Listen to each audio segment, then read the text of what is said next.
Hello दोस्तों, कैसे हो आप। आशा करता हूँ बहुत ही बढ़िया होगे। दोस्तों, हमने पिछलो 8 वीडियो में यूजीसी नेट से संबंधित प्रीवियस ईयर क्वेश्चन पेपर हल किए थे। यदि आपने वह वीडियो नहीं देखा है तो मेरा यूट्यूब चैनल जीत ज्ञान सागर में जाकर वह वीडियो देख सकते हैं। दोस्तों, यदि वीडियो अच्छा लगे तो लाइक, शेयर, सब्सक्राइब करने के साथ साथ कमेंट करना भी न भूलें। दोस्तों, आज पुनः हम 10 प्रीवियस ईयर क्वेश्चन पेपर के हल करने वाले हैं। तो सबसे पहला हमारा आज का 11वां प्रश्न है, सामान्य संतुलन विश्लेषण निर्धारित करता है।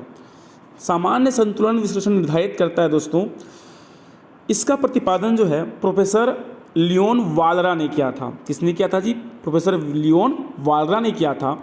और उन्होंने कहा था कि यह जो सिद्धांत है, ठीक है, एक साथ संतुलन की व्याख्या करता है। अर्थात यदि हमारे पास 2 अक्ष हैं तो दोनों को जो है क्या होता है जी, एक साथ संतुलन की व्याख्या करता है। यह सिद्धांत जो है आपका सामान्य संतुलन विश्लेषण सिद्धांत पूर्ण प्रतियोगिता की मान्यताओं पर आधारित है। इसकी कुछ विशेषताएं हैं, जैसे ये जो है 2 गुणित 2 अर्थात 2 वस्तुओं, 2 श्रम और 2 पूंजी जैसे मान्यताओं पर जो है क्या है जी, आधारित है। इसकी तीसरी मान्यता है कि सभी बाजारों में एक साथ मूल्य और मात्राओं को और स्पष्ट रूप से प्रतिपुष्टि को दृष्टिगत रखता है। अर्थात हमारा सही आंसर हो जाएगा दूसरा। अर्थात सामान्य संतुलन विश्लेषण सभी बाजारों में एक साथ मूल्य और मात्राओं को और स्पष्ट रूप से प्रतिपुष्टि को क्या करता है जी, दृष्टिगत रखता है। इसके साथ साथ दोस्तों याद रखना है कि यदि अर्थव्यवस्था में संतुलन है तो संतुलन की अवस्था में अज्ञात चरों की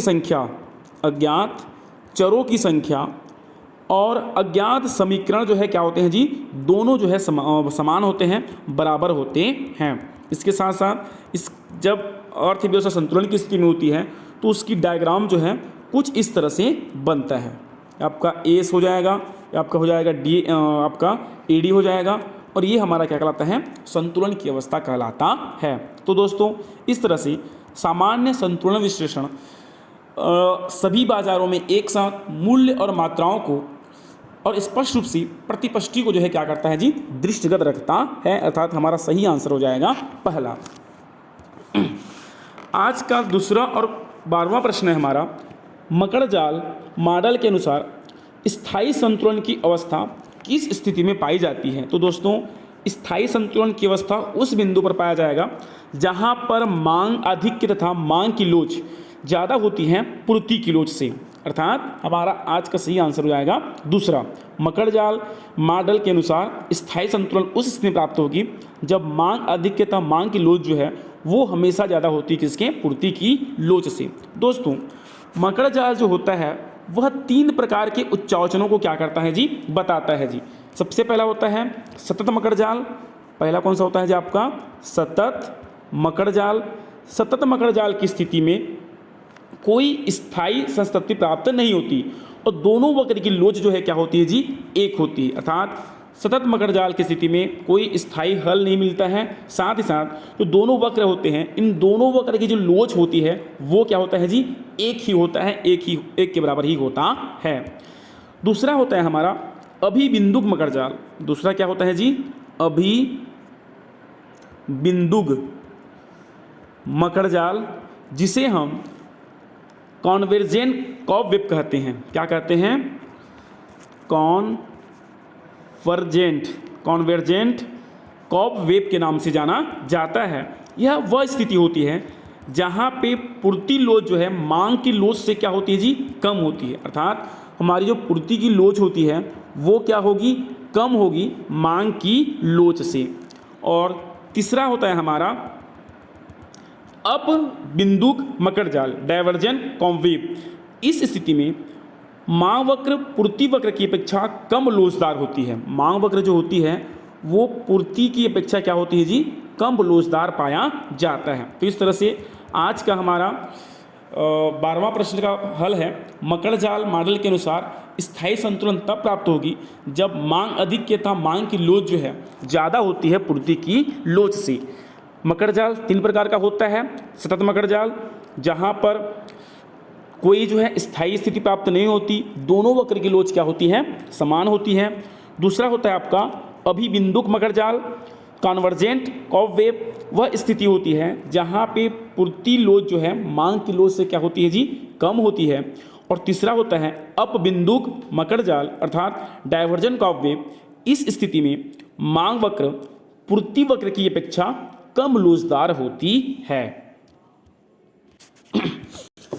आज का अगला प्रश्न है, स्थापन के युग्म के लिए मांग प्रतिलोच क्या होती है, अर्थात स्थापन वस्तुओं की स्थिति में जो मांग प्रतिलोच है वो क्या होती है। तो दोस्तों जब कोई वस्तु स्थापन होती है तो वहाँ पर जो है मांग की लोच क्या होती है जी, धनात्मक होती है ना दोस्तों। इसके पिछले वीडियो में हमने पढ़ा था कि स्थापन वस्तुएं वह स्थिति होती है जहाँ पर किसी एक वस्तु के बदले में हम दूसरे का जो है क्या कर सकते हैं जी, प्रयोग कर सकते हैं। जैसे मान लेते हैं हमारे पास चाय और कॉफ़ी दो क्या हैं जी, स्थापन वस्तुएं हैं, और यदि ये दोनों ही वस्तु हमारे पास उपलब्ध है तो यदि चाय के मूल्य में वृद्धि होती है तो हम कॉफ़ी की मांग में भी क्या कर देंगे, बढ़ा देंगे, क्योंकि अब चाय महंगी हो जाएगी और चाय महंगी होने के कारण जो है लोग चाय की मांग में कमी कर देंगे, जबकि कॉफ़ी की मांग में क्या कर देते हैं जी, वृद्धि कर देते हैं।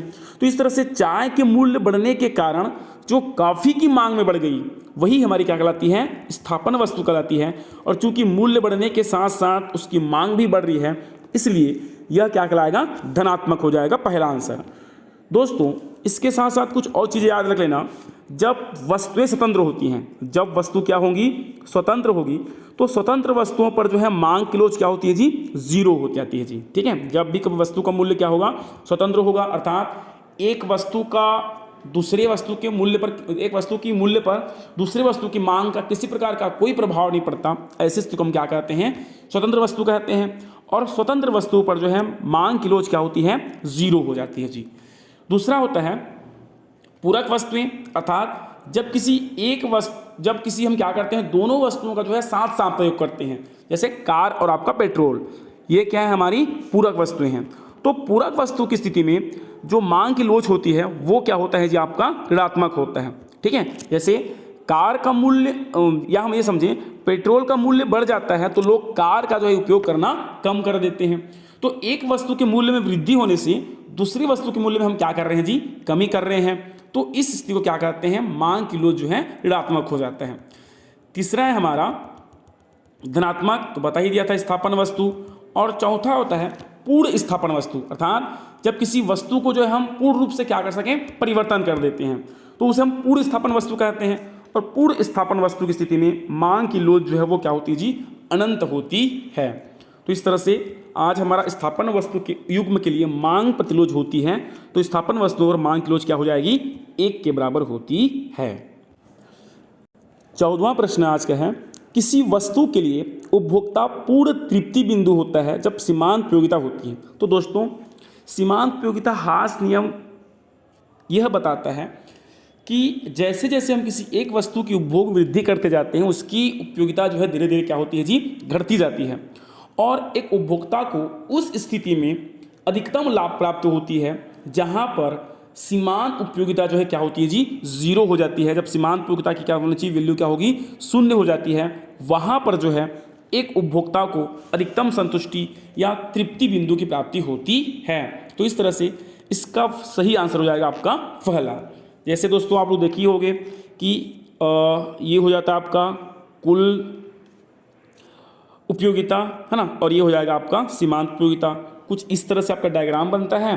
तो जब हमारी सीमांत उपयोगिता क्या होती है, जीरो होती है, तो हमारी कुल उपयोगिता क्या होती है जी, अधिकतम होती है। अर्थात यही वह बिंदु होती है जहाँ पर जो है एक उपभोक्ता को अधिकतम लाभ की प्राप्ति होती है, उसकी जो उपभोक्ता की तृप्ति है वो इसी बिंदु पर क्या होता है जी, प्राप्त होता है।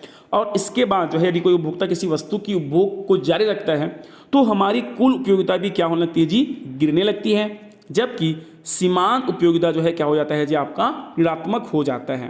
तो इस तरह से 14वां प्रश्न का सही आंसर हो जाएगा 0।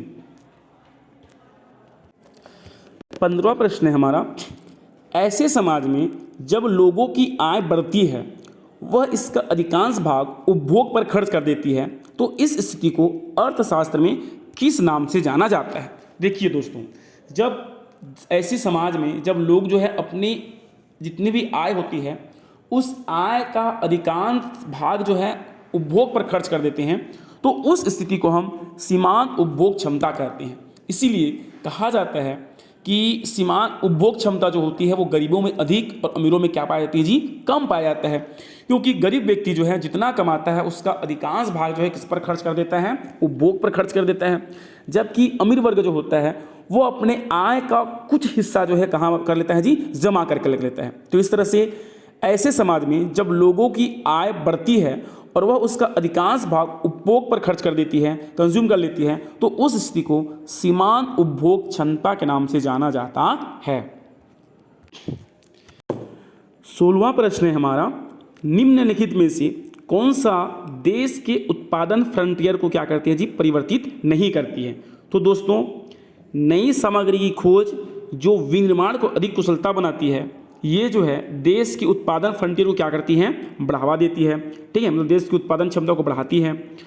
फर्मों द्वारा नवीन पूंजी का क्रय करना, ये भी क्या करती है जी, बढ़ावा देती है। मतलब जब कोई फर्म जो है नई पूंजी लगाती है तो उससे नए निवेश की जो है क्या होती है जी, प्रावधान हो जाता है।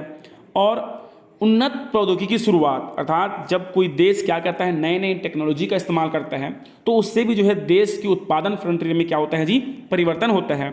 जबकि व्यापार की शर्तों में परिवर्तन, ये जो है उत्पादन फ्रंटियर को जो है परिवर्तित नहीं करता। तो इस तरह से नई सामग्री खोज जो विनिर्माण को अधिक कुशल बनाता है, फर्मों द्वारा नवीन पूंजी का क्रय और उन्नत प्रौद्योगिकी की शुरुआत जो है, ये देश के उत्पादन को बढ़ावा देने में क्या करती है जी, सहायता पहुंचाती हैं।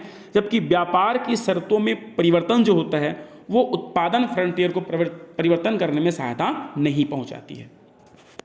अगला प्रश्न है हमारा, एक विशुद्ध प्रतियोगिता फर्म अल्पकाल में हानि उठाकर भी उत्पादन करना चाहेगा यदि हानि परिवर्तनशील लागत से अधिक ना हो, हानि उसकी सीमांत लागत से अधिक ना हो, हानि उसकी स्थिर लागत से अधिक ना हो। तो दोस्तों, इसका सही आंसर हो जाएगा ए, हानि उसकी परिवर्तनशील लागत से अधिक नहीं होना चाहिए। दोस्तों, अल्पकाल ऐसे समय को कहते हैं जहां पर फर्म के पास इतना समय नहीं होता कि वह उद्योग को छोड़कर भी चले जाए और वो जो है नई वस्तु का उत्पादन कर सके।